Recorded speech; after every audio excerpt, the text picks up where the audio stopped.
Hey there guys, welcome back to Seed to Table. I am currently out at the coop. Somebody is deciding if they want to lay over there, so they're being very loud.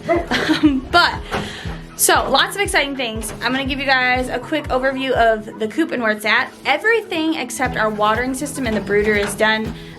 So underneath all of the nesting boards, I'll show you guys in a minute. We're still finishing down there, but like in terms of functionality for our chickens right now, everything is done. So I'll show you guys over here first. You can see Hops is in here trying to figure out where to lay. And Clementine has come to visit too. What's up, girlie? Yep, Sultans are just chilling in here. Hi, Esme. How are you? She's one of our I am Samani hens.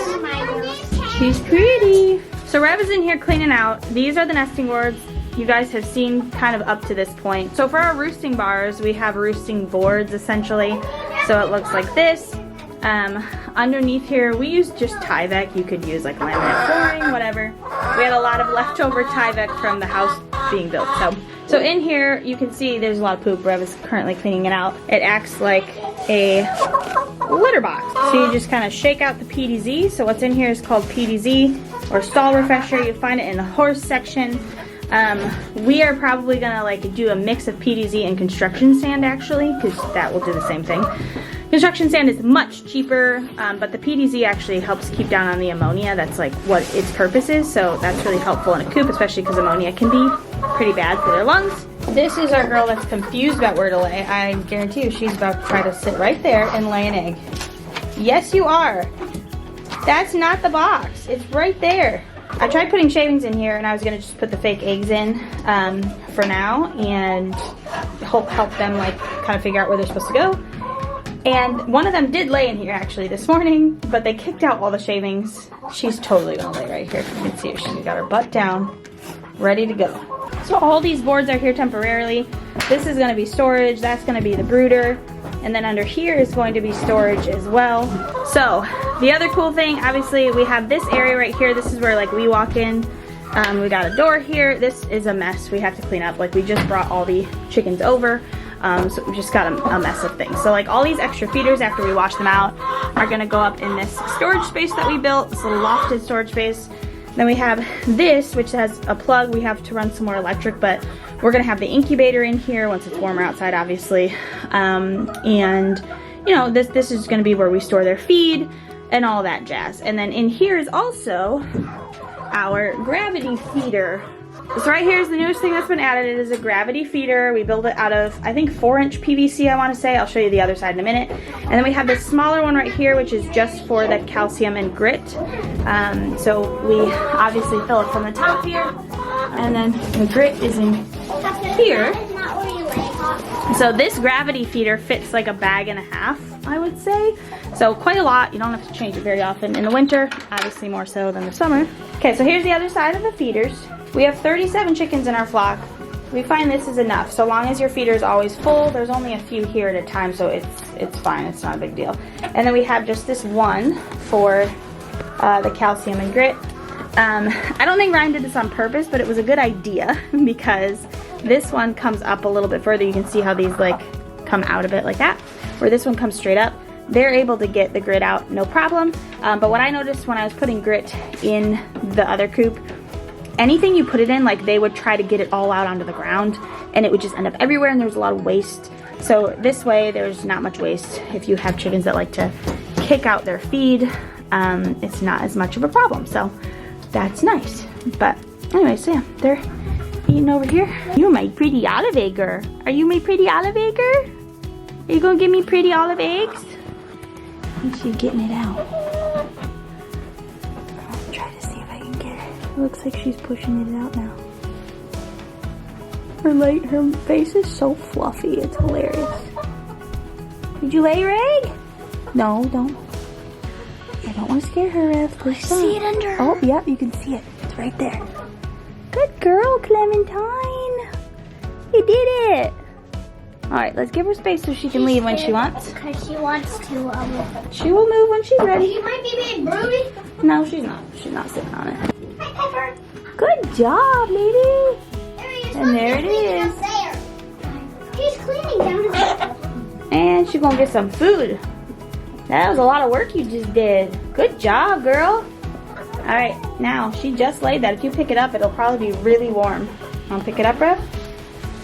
Yeah. Is it wet? Yeah. Yep, that's normal too. Wet? Yep, because of the bloom. Very warm. The bloom. It is very warm. Want to feel it? It's a little wet. It's hard to being able to actually see them lay. It's not usually possible. So that was cool. Oh, my chicken's doing good. Hi, close. Some of you guys, though, if you know our chickens and their names or what they look like, you will notice after my last video, I mentioned that we were gonna wait to bring over our original flock because you know they were sick for a while. They've been good for months, but we wanted to wait and we wanted to move them just to like put them under like minimal stress, obviously, of just like moving their coop to another location, keeping them in there for a couple weeks to see if anything showed up. Well, we kind of had that happen accidentally. We were able to see if anything was still underlying because we had such cold weather that came through here for a week. We had snow, the chickens were cooped up, they wouldn't even come out for days. It was 12 of them inside that coop, you know, for several days. What's wrong, buddy? This is something new I learned about livestock guardian dogs. Apparently, they will alert when they do this air sniffing and they're barking, they smell something, not necessarily that they see it. Apparently that's a thing. I didn't know that was a thing. These breeds, they astonish me. They're really cool and they're very smart. So he must smell something, but is deciding it must not be too threatening now because he stopped. Basically, because the 12 of them were in that coop for basically days. If anything was going to have shown up, it would have shown up. We didn't even have a hint of anything. And so we decided, you know what, let's just move them over.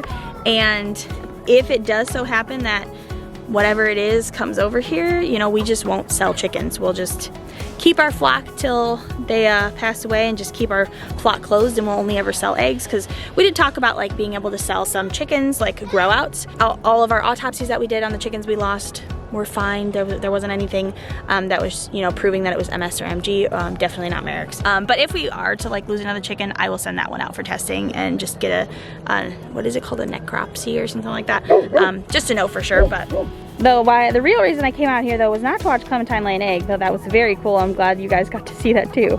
I'm gonna clean all this up. So we've obviously been moving them all over. So we've got the crates that are kind of still out here that need to go back to the barn, get cleaned out. We've got this wood from just doing all the work on the coop itself. So all this has gotta go. Rainy days don't seem so wet. Stormy nights don't stay. From the moment that we met, you were worth the wait. Oh, this could be the best thing that I'll ever know.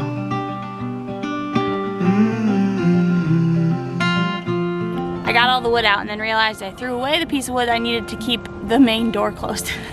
We're still figuring out because we use the 2 doors. Now, it won't matter soon. Lo're gonna just put a chicken door on that big door that's opened into the main part of the coop.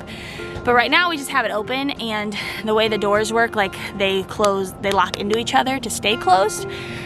So when you have that one door open, you can't keep the main door, like the right door, closed.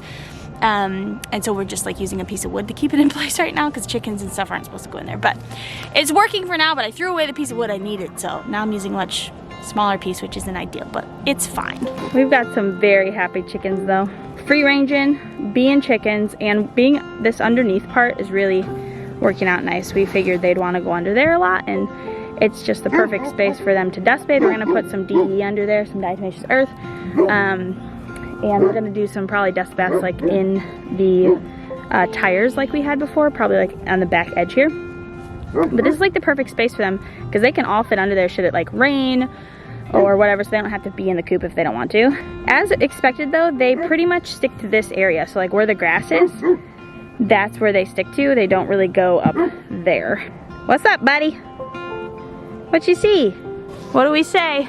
Teamwork makes the dream work. Good job. Pops is following. Pops is definitely like borderline a house chicken. He's never been in the house, but he just wants to stay by you. We're all going inside, and Hops is way up here. Buddy, what are you doing? What you doing, Chica? Thor's like, no. You're not gonna let him hop up here, are you? This could be the best thing that I'll ever know.